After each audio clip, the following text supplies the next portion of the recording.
मान्छे हेर्नुस्, तपाईँ आफै देख्न सक्नुहुन्छ, दिनभरि तास खेलेर बस्छ। दिनभरि तास खेलेर बस्छ, एउटा सुक्को पैसा कमाउन सक्दैन, तर पनि तास खेल्न छोड्दैन। उसलाई कस्तो किसिमबाट नसा पसेको छ। कोही व्यक्तिले दिनमा 2-4 वटा पत्ता खैनी खान्छ, कसैले 1-2 प्याकेट चुरोट नै सकिदिन्छ दिनमा, कसैले बिहान फिल्म हेर्न बस्यो, सिरियल हेर्न टिभीमा कोठामा बस्यो भने एकैपटक साँझ निस्किन्छ। यस्ता व्यक्ति पनि हाम्रो समाजमा छन्। यो भनेको यही जीवनको पनि प्रगति हुने कुरै छैन, उसको प्रगति नै छैन, दुर्गति भइसक्यो। दुर्गति भइसकेको कारणले उसले टिभी छोड्न सकेको छैन, खैनी छोड्न सकेको छैन, तास खेल्न सकेको छैन, छोड्न सकेको छैन, चाहिने नचाहिने बेकारका गफ छोड्न सकेको छैन, किनभने दुर्गति भइसक्यो उसको। यदि प्रगति हुन्थ्यो भने यस्ता कुराहरू छोडिसक्थ्यो।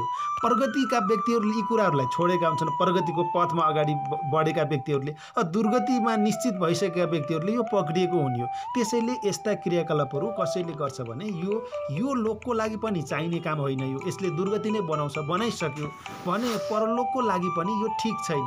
त्यसैले यस्तो क्रियाकलापलाई भोलि छोड्छु छोडौँला होइन, भर्खर छोडेर हामी सही तरिकाबाट अगाडि बढ्न सकिन्छ।